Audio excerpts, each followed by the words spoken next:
Hello everyone, मैं MB Singh आप सभी का अपने यूट्यूब चैनल मेरी क्लास में स्वागत करता हूं और उम्मीद करता हूं कि जो वीडियो आप लोग देख रहे हैं आप सभी को पसंद आ रहे होंगे। गुड इवनिंग, नमस्कार सभी बच्चों को। बच्चों, जैसा कि हम लोग वैदिक सभ्यता पढ़ रहे थे, वैदिक सभ्यता को दो भागों में बांटा गया था। पहला है जो उसका पार्ट वो है ऋग्वैदिक काल, उसी को बच्चों पूर्व वैदिक काल भी कहा जाता है, प्री वैदिक पीरियड कहा जाता है। और जो दूसरा उसका हिस्सा है उसे लेटर वैदिक पीरियड या पोस्ट वैदिक पीरियड भी कहा जाता है, उसी को उत्तर वैदिक काल हिंदी में कहा जाता है। वैदिक काल का जो बच्चों समय बताया जाता है वो 1500 ईसा पूर्व से लेकर 600 ईसा पूर्व तक बताया जाता है। इसमें से जो ऋग्वैदिक काल का टाइम पीरियड है वह 1000 से लेकर 1500 से लेकर 1000 तक, और उत्तर वैदिक काल का जो समय है बच्चों वो आपका 1000 से 600 ईसा पूर्व तक का समय निर्धारित किया गया है। अगर हम बात करें लेटर वैदिक काल की, उत्तर वैदिक काल की, इसकी जानकारी हमें किससे मिलती है? तो बच्चों इसकी जानकारी हमें दो स्रोतों से मिल सकती है। पुरातात्विक साक्ष्यों के माध्यम से इसकी जानकारी ज्ञात की जा सकती है, या फिर बच्चों इसकी जानकारी हमें साहित्यिक साक्ष्य से मिल सकती है।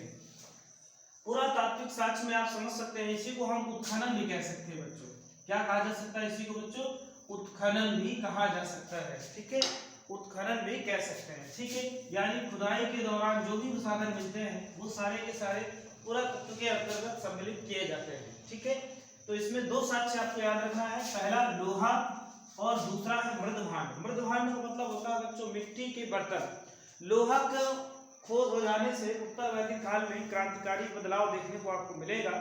चलिए ये उसको बारे में समझेंगे, पहले देख लेते हैं। सबसे पहले बात करेंगे बच्चों मिट्टी के बर्तनों को। कई बार ये क्वेश्चन पूछा गया है कि उत्तर वैदिक काल में कितने प्रकार के मृदभांड मिल सकते हैं या मिले हैं। तो 4 प्रकार के मिले हैं, लेकिन ये वनडे एग्जाम में नहीं पूछे गए हैं, पीसीएस के एग्जाम में पूछे गए थे। आपको केवल ये याद रखना है वो 4 कौन से हैं बच्चे? काले हैं, धूसर है यानी ग्रे कलर के हैं, पेंटेड है, चित्रित हैं, और लाल रंग के हैं। मुख्य रूप से जो पूछा जाता है या सबसे महत्वपूर्ण या सर्वाधिक मात्रा में जो मिले हैं वो कौन से हैं? वो लाल मृदभांड हैं। तो आपको यही याद रखना है कि उत्तर वैदिक काल में मुख्य रूप से लाल मृदभांड बच्चों मिले हुए हैं। ठीक है, भारी मात्रा में लाल मृदभांड मिले हैं जो उत्तर वैदिक काल के हैं। तो ये हमारे पास दो साक्ष्य हो गए। दूसरा जो महत्वपूर्ण साक्ष्य है बच्चों वो लोहे का साक्ष्य है, जो 800 ईसा पूर्व के आसपास मिल रहा है, और उस स्थान का नाम है बच्चों अतरंजी खेड़ा। क्या नाम है? अतरंजी खेड़ा नाम है, जहां से आपको ये साक्ष्य मिला हुआ है लोहे का। अगर हम साहित्यिक साक्ष्य पर नजर डालें तो साहित्यिक साक्ष्य में बच्चों, साहित्य के साक्ष्य में हमें कौन कौन से मिलते हैं? तो हमें सामवेद, यजुर्वेद, अथर्ववेद, तीनों वेद की जानकारी, ये सब उत्तर वैदिक काल में लिखे गए हैं। इनसे जो भी जानकारी मिलती है वह सब उत्तर वैदिक काल की जानकारी है। इसी के अंतर्गत बच्चों ब्राह्मण ग्रंथ, आरण्यक, उपनिषद और पुराणों को भी रखा गया है बच्चों। ठीक है, तो इससे जो जानकारी मिलेगी इन साहित्यिक ग्रंथों से या इन धार्मिक ग्रंथों से, वे सारी की सारी जानकारी बच्चों कहाँ की है? उत्तर वैदिक काल की ही वो सारी जानकारी है। ठीक है बच्चों। हाँ, अब लोहे के अतरंजी खेड़ा के स्थान पर कभी कभी बच्चों गंगा और यमुना का दोआब भी लिखा जाता है। ठीक है, गंगा एवं यमुना का दोआब भी बच्चों लिखा हुआ मिल सकता है आपको। ठीक है, तो इसको भी आप नोट कर लीजिए, गंगा एवं यमुना का दोआब। दोआब का मतलब होता है मध्य का क्षेत्र बच्चों, है ना? मध्य का क्षेत्र। आब माने नदी होती है, तो गंगा और यमुना दोनों की नदियों के जो मध्य का क्षेत्र होता है उसी को दोआब कहते हैं। उसी स्थान पर बच्चों लोहे की खोज हुई थी। हाँ, अब हम बात करते हैं बच्चों अथर्ववेद। अथर्ववेद में हमें लोहे के बारे में बताया गया है। किस वेद में? अथर्ववेद में। अथर्ववेद में जो लोहा है बच्चों उसे श्याम अयस या कृष्ण अयस कहा गया है। क्या कहा गया है? श्याम या फिर इसी को कृष्ण अयस के नाम से जाना गया है बच्चों। तो ये भी आप याद रखिएगा, श्याम अयस या कृष्ण अयस इसको कहा गया है अथर्ववेद में। तो लोहे के बारे में ये बच्चों बात की गई है। ठीक है, अब ये जो समाज है, पहले आपने पढ़ा कि ऋग्वेद का जो समाज है उसकी संरचना कैसी है? कबीलाई संरचना है बच्चों। कैसी संरचना है? कबीलाई संरचना है, ग्रामीण सभ्यता है। अब ये कबीलाई संरचना बच्चों धीरे धीरे ट्रांसफर हो रही है उत्तर वैदिक काल में, और ये किसमें बदल रही है? ग्रामीण सभ्यता में ये बदलाव हो रही है, और धीरे धीरे ये राज्य में डेवलपमेंट हो रहे हैं। राज्य की ओर इसका विस्तार हो रहा है। ठीक है, तो ये भी याद रखिएगा, जो छोटे छोटे कबीले थे जन से जनपद बन जाएंगे, ये उत्तर वैदिक काल की महत्वपूर्ण जानकारी है। तो बच्चों ये एक था इनके बारे में, उत्तर वैदिक काल के बारे में। अब हम इसकी सामाजिक स्थिति, आर्थिक, राजनीतिक, धार्मिक, आश्रम व्यवस्था, वर्ण व्यवस्था, विवाह व्यवस्था के बारे में जानेंगे। आप लोग इसका स्क्रीनशॉट ले लीजिए। वैसे आप इसके साथ साथ लिखेंगे तो ज्यादा अच्छा होगा। चलिए इसको साफ कर देते हैं। वीडियो बच्चों सब्सक्राइब जरूर करिए, शेयर करिए। आप लोग सब्सक्राइब और लाइक नहीं कर रहे हैं, कम से कम लोग देख रहे हैं, इसे ज्यादा से ज्यादा समय तक देखें और पूरा वीडियो देखिए, तभी आपको लाभ मिलेगा। चलिए इसको हटा देते हैं।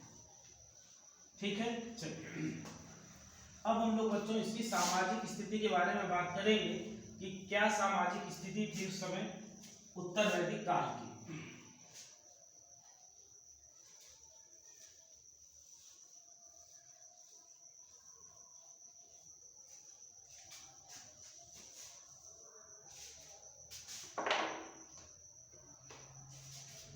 चलिए पहला जो पॉइंट है सामाजिक स्थिति पर हम लोग चर्चा करेंगे। किस पर चर्चा होगी बच्चों?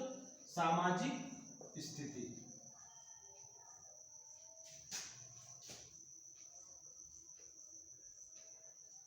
सोशल जो कंडीशन है उस पर चर्चा हम लोग बच्चों करेंगे। इस समय जो सामाजिक व्यवस्था है बच्चों कैसी है? वर्ण व्यवस्था का जन्म हो गया है। किसका जन्म हो गया है?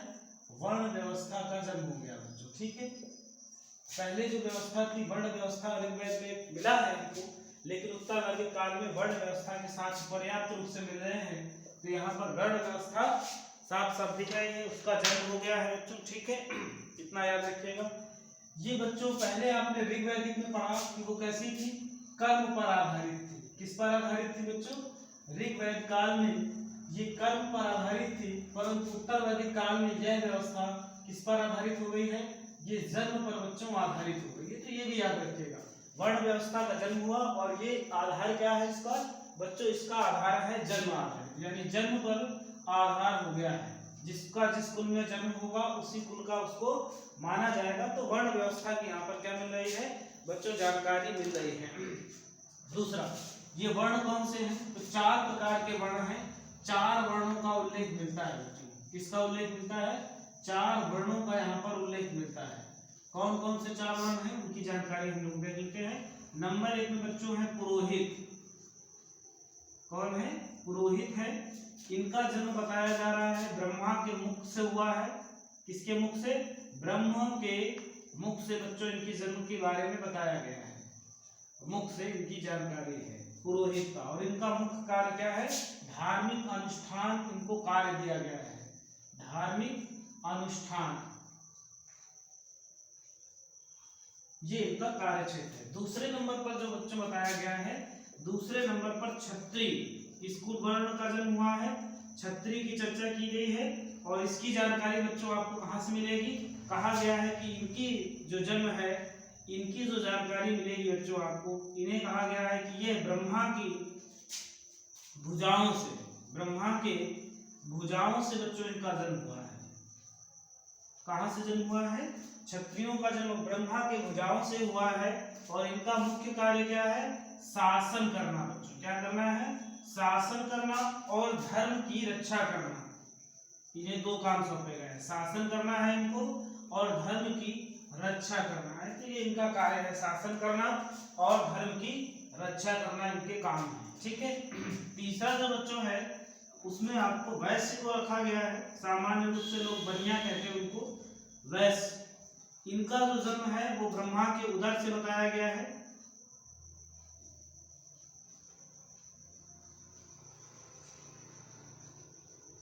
उदर या कहीं कहीं जंघा में मिलता है, तो आप उसी हिसाब से समझ लीजिए। ब्रह्मा के उदर या जंघा से बताया गया है। और इनका मुख्य कार्य क्या है बच्चों? इनका जो मुख्य कार्य क्या है? व्यापार, कृषि, व्यापार और वाणिज्य, ये कार्य इनको सौंपा गया है। कौन कौन सा कार्य कर सकते हैं? कृषि, व्यापार, वाणिज्य, इनका काम सौंपा गया है। चौथे जो बच्चे हैं उनके बारे में आप देख लीजिए। चौथे में बच्चों शूद्र को रखा गया है। चौथा वर्ण जो बताया गया है कौन सा है? शूद्र है। इनका जन्म ब्रह्मा के कहां से बताया जा रहा है बच्चों? पैरों से बताया गया है। और इनका काम क्या है? सेवा करना। इन्हें कौन सा काम सौंपा गया है? सेवा करना इनका काम सौंपा गया है। ठीक है, तीनों। ठीक, और अब बच्चों ये तो बात हो गई। अभी इसमें ये भी बताया गया है कि जो टैक्स यानी कर का आदान कौन करता है? कर की अदायगी केवल वैश्य करते हैं। ठीक है बच्चों, कर की अदायगी कौन करता है? राजा को कर कौन दे रहा है? तो केवल और केवल वैश्य ही जो है राजा को कर की अदायगी कर रहे हैं, क्योंकि व्यापार है, कृषि है, वाणिज्य यही कर रहे हैं। ये शासन संभाल रहे हैं, धर्म की रक्षा कर रहे हैं। इनका काम केवल धार्मिक अनुष्ठान है, तो पैसा कहाँ आएगा? पैसा इनका काम है इन तीनों की सेवा करना। तो सारा पैसा जो मैनेजमेंट है, जो वित्त मंत्री है इस समय कौन है? वित्त मंत्री की पोजीशन पर कौन है? तो वैश्य है। और इसीलिए राजा को जो पैसा देने का काम सौंपा गया है, कर की अदायगी केवल और केवल किसे सौंपी गई है? उत्तर वैदिक काल में वैश्य को ही सौंपी गई है। ठीक है, तो ये भी आपको याद रखना है। थोड़ी सी महिलाओं की स्थिति की बात करें कि इस समय महिलाओं की स्थिति क्या है, तो थोड़ी सी महिलाओं की स्थिति में अभी शिक्षा ग्रहण कर सकती हैं, शिक्षा ले सकती हैं। महिलाओं के बारे में बात कर रहे हैं बच्चों। ठीक है, महिलाओं के बारे में थोड़ी सी चर्चा कर लीजिए। शिक्षा ग्रहण कर सकती है, कोई समस्या नहीं है। बाल विवाह अभी भी नहीं होते हैं, बाल विवाह नहीं होते हैं बच्चों, ये भी ठीक है। विधवा विवाह हो सकते हैं, कोई समस्या नहीं है। विधवा विवाह हो सकता है। नियोग प्रथा बच्चों आपने पढ़ी थी, उसमें भी थी विधवा विवाह, उसमें भी थी। नियोग प्रथा भी प्रचलित है, कोई समस्या नहीं है, नियोग प्रथा भी हो सकती है। इसमें जो नई चीज बच्चों जुड़कर आई है, नई चीज जो इसमें जुड़कर आई है उसको आप याद रखिएगा। नई चीज जो इसमें जोड़ी गई है, अंतः जातीय विवाह। अंतः जातीय विवाह हो सकते हैं इस समय। तो ये एक नई चीज इसमें दिखी है उत्तर वैदिक काल में। कौन सी? अंतः जातीय विवाह की जो नई चीज इसमें दिखाई देती है।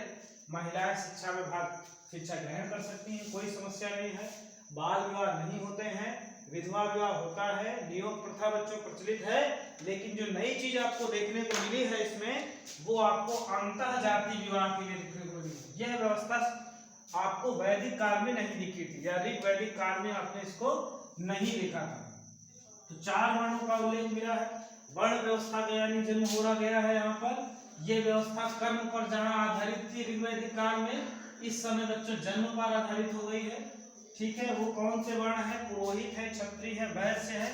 ब्रह्मा के बताए गए कहाँ कहाँ से जन्म होता है, इन्हें ब्रह्मा के पैरों से बताया गया है।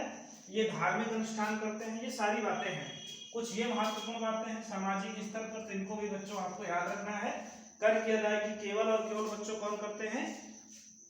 केवल और केवल वैश्य करते हैं। ठीक है, अब जो सामाजिक स्थिति देखा जाए तो यहाँ पर ब्राह्मण जो है बहुत शक्तिशाली हो गया है। यहाँ पर ब्राह्मण की शक्ति में सबसे ज्यादा क्या हुई है? वृद्धि हो गई है। तो ब्राह्मण यहाँ पर बहुत शक्तिशाली हुआ है और यज्ञ एवं कर्म कांड पर बल दिया जाने लगा है। यज्ञ एवं कर्म कांड पर बहुत ज्यादा बल दिया जा रहा है। तो ये दोनों चीज आपको याद रखनी है। ठीक है, चलिए, तो इतना आपको याद रखना है। उत्तर वैदिक काल की सोशल जो स्थिति है उसमें क्या क्या है, तो फिर से एक बार चर्चा कर लेंगे। वर्ण व्यवस्था जो कर्म पर आधारित थी, जन्म पर आधारित हो जाएगी।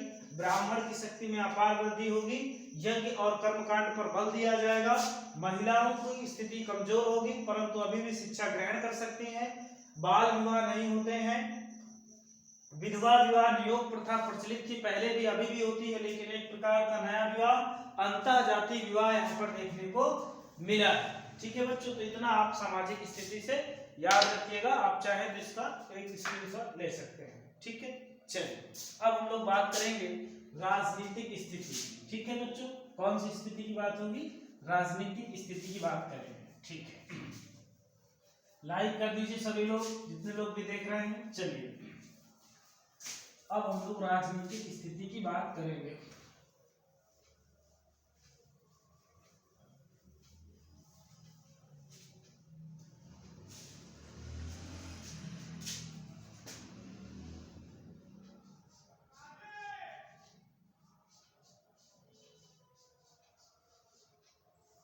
सामाजिक के बाद बच्चों कितना नंबर है? राजनीतिक स्थिति देखी जाएगी। उस समय पॉलिटिकल जो स्थिति है क्या है, ये भी बड़ा महत्वपूर्ण है। राजनीतिक स्थिति की हम लोग चर्चा कर लेते हैं। देखिए, पहली बात आपने पढ़ा कि लोहे की खोज हो गई। लोहे की खोज होने से बच्चों क्या हुआ, लोहे की खोज होने से हल का निर्माण हो गया, हल्के हल्के तलवार औजार भी बनने लगे, कृषि बहुत अच्छी होने लगेगी। जहां अभी पत्थरों से होती थी अब वहां पर हल आसानी होगी, नुकीले होंगे, हल्के होंगे। तो इसमें एक बहुत अच्छा परिवर्तन देखने को मिलेगा। कबीलाई जो संरचना है बच्चों यहाँ पर टूट गई है, कबीलाई जो संरचना है टूट गई है और किसका राज्यों का जन्म होने लगा है। कबीलाई संरचना टूट गई, राज्य या क्षेत्रों का जन्म होने लगा है।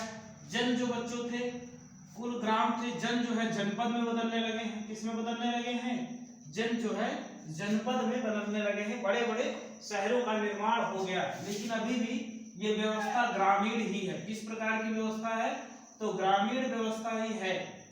लेकिन फिर भी बड़े बड़े नगरों का जन्म हो रहा है, राज्य की अवधारणा आ रही है। राजा बच्चों बहुत शक्तिशाली हो गया है, राजा क्या है, शक्तिशाली हो गया है, क्योंकि तलवार आ गई है और वही केवल तलवार चलाना जानता है बच्चों, तो जाहिर सी बात है शक्तिशाली हो जाएगा। तो राजा की शक्ति में यहाँ पर अपार वृद्धि हो गई है, राजा की शक्ति में अपार वृद्धि हो जाती है यहाँ पर, और फलस्वरूप साम्राज्यवाद की यहाँ पर शुरुआत होगी। किसकी बच्चों शुरुआत होगी, साम्राज्यवाद। साम्राज्यवाद क्या होता है बच्चों, इसकी शुरुआत हो रही है।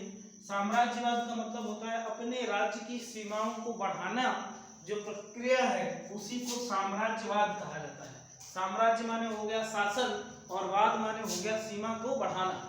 तो साम्राज्यवाद की शुरुआत हो रही है। साम्राज्यवाद की शुरुआत हो रही है तो जाहिर सी बात है आप किसी के क्षेत्र में जाएंगे तो बिना आप साधारण तरीके से तो कोई आपको अपनी जमीन देगा नहीं, तो यहाँ पर युद्ध भी होने लगेंगे बच्चों। ठीक है, क्या होंगे, युद्ध होंगे। तो ऋग्वैदिक काल में आपने पढ़ा कि युद्ध गाय के लिए हुआ करते थे, लेकिन अभी यहाँ पर लोहे की खोज हो जाने से क्रांतिकारी परिवर्तन होगा। अब जो है युद्ध गाय के लिए नहीं बच्चों, क्षेत्र के लिए होगा। किस लिए होगा, क्षेत्र के लिए होगा। और दूसरा कारण क्या है, सबसे बड़ा कारण तो ये हो गया, ये चीजें हो गई। और चीजें क्या होंगी, युद्ध गायों के लिए नहीं होगा, किसके लिए होगा, क्षेत्र के लिए होगा। पहले ऋग्वैदिक काल में गाय के लिए होता था, अब गायों के लिए नहीं होगा। किस लिए होगा, क्षेत्र के लिए, क्योंकि लोहे के हल आ गए हैं, आसानी से कृषि किया जा सकता है। और पहले आपने पढ़ा कि पशुपालन पर मुख्य फोकस था, अब अभी इनका मुख्य फोकस किस पर है, कृषि पर इनका मुख्य फोकस है। कृषि पर अत्यधिक जोर दे रहे हैं। किस पर दे रहे हैं, कृषि पर अत्यधिक जोर है। फलस्वरूप अब कृषि पर अत्यधिक जोर देंगे तो बच्चों क्या होगा, कृषि की सुरक्षा भी करेंगे। कृषि की सुरक्षा करेंगे तो वहां पर आवास भी बनाएंगे। अगर आवास बनाएंगे तो स्थायी जीवन की नींव पड़ेगी। तो इससे क्या होगा, स्थायी जीवन का नींव पड़ गया। यहाँ पर क्या पड़ गया, स्थायी जीवन का नींव पड़ा यहाँ पर। ठीक है बच्चों, तो ये भी आप याद रखिएगा, स्थायी जीवन की यहाँ पर नींव पड़ती है। किस कारण, कृषि की सुरक्षा के कारण। और उसी समय कृषि की बहुत अधिक यहाँ पर क्या होने लगी है, उसकी सुरक्षा होने लगी है। अब समझिए, राजा बहुत पावरफुल हो गया है, साम्राज्यवाद का विस्तार हो रहा है और राष्ट्र शब्द का यहाँ पर जन्म हो गया है। राष्ट्र की बात होने लगी है। राष्ट्र की बात कहाँ पर मिलेगी, तो उत्तर वैदिक काल में होगी। राष्ट्र शब्द का जन्म हो गया है, ये भी एक महत्वपूर्ण बात है आपको इसमें। ठीक है, इसमें ये भी याद रखिएगा, इतनी चीजें आपको याद रखना है। ठीक है, राजनीतिक स्थिति में इतनी चीजें। हाँ, कुछ चीजें आप और याद रख सकते हैं, जैसे आपने पढ़ा उत्तर वैदिक काल में बच्चों, सभा, समिति और विदत। तो सभा और समिति से महिलाओं को बाहर कर दिया गया है,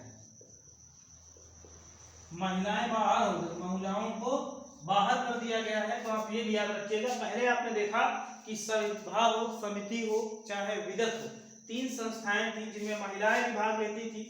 सभा और समिति को वर्तमान समय में लोकसभा और राज्यसभा के रूप में देखा जा सकता है, लेकिन उत्तर वैदिक काल में सभा और समिति से महिलाओं को बाहर कर दिया गया है और विदत नामक जो संस्था थी उसको समाप्त कर दिया गया है। विदत नामक जो संस्था है बच्चों यहाँ पर क्या कर दी गई है, समाप्त कर दी गई है।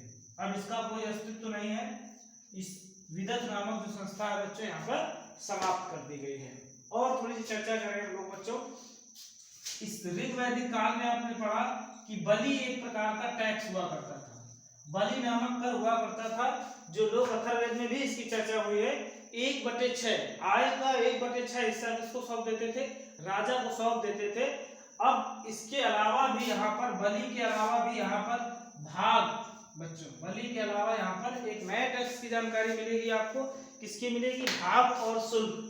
यहाँ पर 2 टैक्स और नए दिखाई देंगे आपको। तो 2 नए टैक्स लगा दिए गए हैं। कौन कौन से? भाग और शुल्क। बलि के अलावा भाग और शुल्क नामक 2 नए टैक्स भी आ रहे हैं। तो इतनी चीजें आपको राजनीतिक क्षेत्र के अंतर्गत आपको याद रखनी है। कौन कौन सी? कबीलाई संरचना टूट गई है, राज्यों का जन्म होने लगा है, जन से जनपद निर्मित होने लगे हैं, ग्रामीण व्यवस्था अभी भी है लेकिन इसके उत्तर लास्ट समय तक आते आते नए नगरों की नींव पड़ जाएगी। उनकी अभी हम चर्चा करेंगे। राजा की शक्ति में अपार वृद्धि हो गई है। कारण आप जानते हैं, लोहे से नए औजार बन गए, हल्की खोज हो गई है, साम्राज्यवाद का विस्तार हो गया है, सीमाओं को बढ़ाया जा रहा है।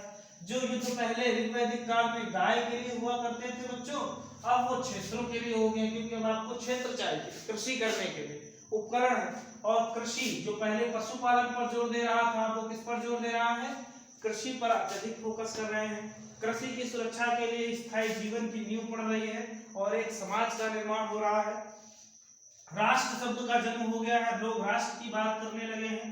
सभा और समिति कमजोर हो गई है, पहले की अपेक्षा महिलाओं को इस सदन से बाहर कर दिया गया है और विदत नामक जो संस्था हुआ करती थी उसे बच्चों समाप्त कर दिया गया है। बलि नामक केवल एक टैक्स हुआ करता था ऋग्वैदिक काल में, जो आय का 1/6 भाग था, जिसे सौंप दिया जाता था राजा को, बच्चों सौंप दिया जाता था। अभी 2 टैक्स और लगा दिए गए हैं, नए टैक्स, एक भाग है और एक शुल्क है। तो इतनी चीजें आपको राजनीतिक स्थिति में उत्तर वैदिक काल में आपको याद रखनी है। आप बच्चों इसका एक स्क्रीनशॉट ले लीजिए, ये स्पष्ट दिख रहा है, कोई समस्या नहीं है। चलिए ठीक है। तो बच्चों अब हम लोग बात करेंगे, आपने पढ़ा राजनीतिक स्थिति पढ़ ली, सामाजिक स्थिति पढ़ ली, अब लोग बच्चों आर्थिक स्थिति की बात करेंगे। इनके समय की आर्थिक स्थिति क्या थी? जाहिर सी बात है, लोहा आ गया है, हथियार आ गए हैं, कृषि खूब कर रहे हैं, तो जाहिर सी बात है राजा भी आ गया है, टैक्स भी बढ़ गए हैं। टैक्स कब बढ़ेंगे? जब देने वाले होंगे, आय होगी, तो निश्चित रूप से आर्थिक स्थिति पहले की अपेक्षा कैसी हो गई होगी? काफी मजबूत होगी। और इसीलिए साम्राज्यवाद के लिए लोग आगे बढ़ रहे हैं। जब आय बढ़ेगी तभी लोग नए नए मकान बनाते हैं, नई जगह जाने का प्रयास करते हैं, और वही स्थिति यहाँ पर है। आय बढ़ी है तो साम्राज्य भी लोग बढ़ाने का बात कर रहे हैं। ठीक है बच्चों, तो इस तरह से हम लोग देखेंगे। अब अगला टॉपिक होगा हम लोगों का आर्थिक स्थिति। थर्ड जो पॉइंट मिलेगा बच्चों क्या होगा? आर्थिक स्थिति।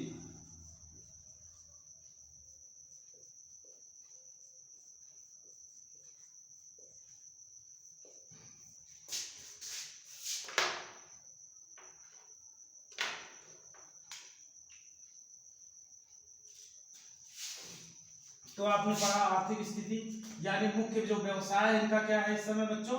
कृषि है। मुख्य व्यवसाय क्या हो गया है? कृषि। पहले क्या था? पहले पशुपालन था, अभी वर्तमान समय में क्या हो गया है? कृषि हो गया। कारण क्या है बच्चों? लोहे की खोज।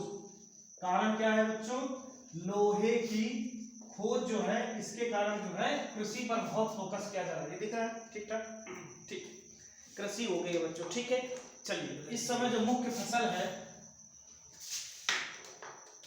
बच्चों, मुख्य जो फसल है, मुख्य फसल की बात करते हैं। मुख्य फसल जो है बच्चों धान और गेहूं हो गया है। क्या हो गया बच्चों? धान एवं गेहूं, इनकी मुख्य फसल है। यजुर्वेद से हमें काफी जानकारी मिलती है, थोड़ी सी चर्चा कर लेते हैं किस किस की जानकारी मिलती है। यजुर्वेद से 3 फसलों की जानकारी हमें मिलती है। व्रीहि, किसकी जानकारी मिलती है बच्चों? व्रीहि, धान को कहा जाता था। यौ, जौ को बच्चों कहा जाता था। और गोधूम, गेहूं को कहा जाता है। ये सब उत्तर वैदिक काल की फसलें हैं और इनकी चर्चा कहां पर मिलती है?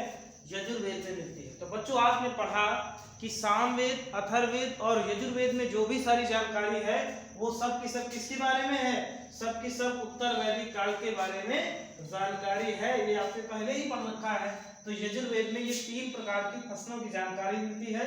व्रीहि मतलब धान है, यौ का मतलब जौ है, गोधूम का मतलब गेहूं है। परंतु मुख्य फसल क्या है? धान एवं गेहूं, इनकी जो है बच्चों मुख्य फसल हुआ करती है। ठीक है, मुख्य फसल हुआ करती है। अब बच्चों बात करें, आपने पढ़ा कि सिंधु सभ्यता के लोग कपास को जानते हैं, लेकिन यहाँ पर अभी ये लोग कपास को नहीं जानते हैं, कपास के बारे में कोई जानकारी नहीं मिलती है। ठीक है, लेकिन बच्चों ये लोग ऊन के बारे में जानते हैं, ऊन की जानकारी है इनको। किसकी जानकारी है? ऊन की जानकारी है। तो इसको आप याद रखेंगे कि कपास की कोई जानकारी नहीं है इनको, गर्मी खत्म हो गई, कपास क्या करेंगे, ऊन की जानकारी है इन्हें, और ऊन के बारे में लोग बच्चों क्या करते हैं, जानते हैं। ठीक है, इतना और याद रखिएगा। सभ्यता अभी भी कैसी है? ग्रामीण है। सभ्यता बच्चों कैसी है? अभी भी ग्रामीण है, लेकिन इसके समाप्त होते होते बड़े बड़े जनपद यानी जनपदों अस्तित्व में आने लगेंगे। कौन कौन से जनपद हैं? 2 जनपद आप प्रमुख रूप से याद रखिएगा जो समझ में आने लगे हैं, अस्तित्व में आ जाएंगे। पहला है आपका हस्तिनापुर। कौन सा बच्चों? हस्तिनापुर है। और दूसरा आपका कौशाम्बी है। कौन सा है बच्चों? दूसरा बच्चों आपका कौशाम्बी है। ठीक है, तो ये अंतिम समय में बड़े जनपद के रूप में यानी मंडल जो वर्तमान समय में कहे जाते हैं, उस रूप में इनका बच्चों अस्तित्व में आना एक महत्वपूर्ण खोज है, महत्वपूर्ण जानकारी है उत्तर वैदिक काल में। तो ये इस समय की बात है।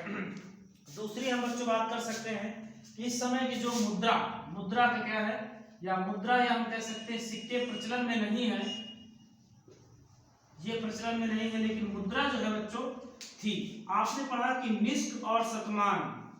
ऋग्वैदिक काल में 2 प्रकार की मुद्राएं थी बच्चों, कौन कौन सी थी? निष्क और शतमान। इसके अलावा उत्तर वैदिक काल में 2 और मुद्राएं आ गई हैं। निष्क शतमान के अलावा पाद और कृष्णन नामक मुद्राओं की बच्चों चर्चा यहाँ पर की गई है। ठीक है, लेकिन अभी भी ये वस्तु विनिमय का साधन नहीं बने हैं। निष्क, शतमान, पाद और कृष्णन नामक मुद्राएं यहाँ पर मिलती हैं, परंतु अभी भी इनसे बच्चों क्या नहीं होता है, इनसे अभी व्यापार नहीं होता है। अभी भी व्यापार का साधन क्या है? तो व्यापार का साधन बच्चों अभी भी वस्तु विनिमय है। क्या है? वस्तु विनिमय है, यानी एक वस्तु के बदले में दूसरी वस्तु प्राप्त करना, यही अभी भी यहाँ पर बना हुआ है। बच्चों आपने पढ़ा है कि चांदी जो धातु है उसकी जानकारी हमें किससे मिलती है? अथर्ववेद से मिलती है। किस वेद से मिलती है बच्चों? अथर्ववेद से चांदी धातु के बारे में जानकारी मिलती है, पढ़ चुके हैं। इतनी चीजें बच्चों आपको याद रखना है। आर्थिक स्थिति में व्यवसाय क्या है? कृषि है। लोहे की खोज इसका मुख्य कारण है। मुख्य फसल में धान एवं गेहूं है। यह सभ्यता भी ग्रामीण सभ्यता है, परंतु इसके राष्ट्र तक आते आते बड़े बड़े जनपदों का जन्म हो गया है। अस्तित्व में आने वाले मुख्य नगर हैं, प्रारंभिक नगर है हस्तिनापुर और कौशाम्बी। अथर्ववेद से बच्चों चांदी और लोहे की जानकारी का जन्म मिलता है।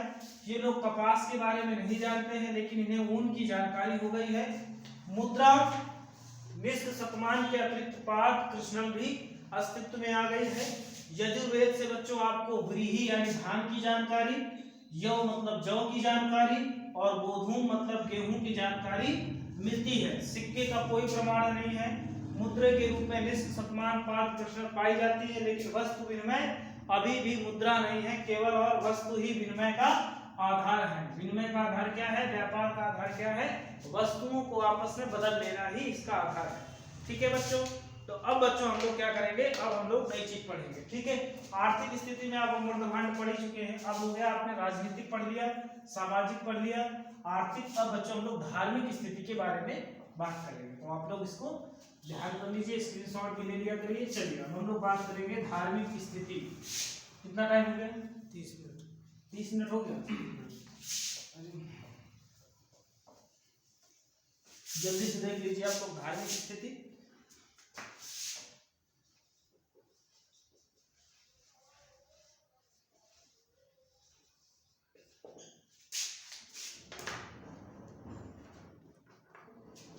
धार्मिक स्थिति बच्चों बात कर लेते हैं। बहुदेववादी है लोग। कैसे हैं? बहुदेववादी, बहुत सारे देवताओं को मानते हैं और बहुदेववादी हो गए हैं। कैसे हो गए हैं? बहुदेववादी हो गए हैं और भौतिक सुखों की प्राप्ति में लग गए हैं। भौतिक सुख प्राप्ति जो है अब बच्चों इनका लक्ष्य हो गया है। जहां पहले प्रकृति की पूजक होते थे, भौतिक सुखों से दूर रहते थे, अब बहुत सारे देवी देवता वहां भी थे, बहुदेववादी थे, प्रकृति पूजक थे। 33 प्रकार के देवताओं का उल्लेख किया गया था। तो वो स्थिति अभी भी बनी हुई है, लेकिन ये भौतिक सुखवादी हो गए हैं। प्रमुख रूप से जो देवता है इस समय महत्वपूर्ण जो देवता है बच्चों वो प्रजापति हैं। कौन से हैं? प्रजापति हैं, विष्णु हैं और रुद्र हैं। ये मुख्य देवता हो गए हैं। इन्हें पशुओं का पशुपतिनाथ कहा जाने लगा है, जानवरों का देवता माना जाने लगा है, पशुपतिनाथ माना जाने लगा है। इन्हें संसार का पालन करता माना जाने लगा है बच्चों, संसार का पालन करता इसमें माना जाने लगा है। प्रजापति जो है बच्चों मुख्य प्रमुख देवता हो गए हैं। प्रमुख देवता जो बच्चों कौन से हो गए हैं? प्रजापति हो गए। इन्हें सृष्टि का रचनाकार माना जाने लगा है। इसके अलावा बच्चों जो पूषण एक देवता है, कौन से देवता है? पूषण देवता है। इन्हें पशुओं का और शूद्रों का देवता भी इन्हें माना जाने लगा है। तो इतनी देवता की यहाँ से जानकारी मिलती है। प्रजापति यानी प्रमुख देवता, इन्हें सर्वोच्च देवता का दर्जा प्राप्त है, ये भी याद रखिएगा। इन्हें सर्वोच्च देवता माने जाने लगा है। पूषण जो है शूद्रों के देवता माने जाने लगे हैं। किसके देवता है?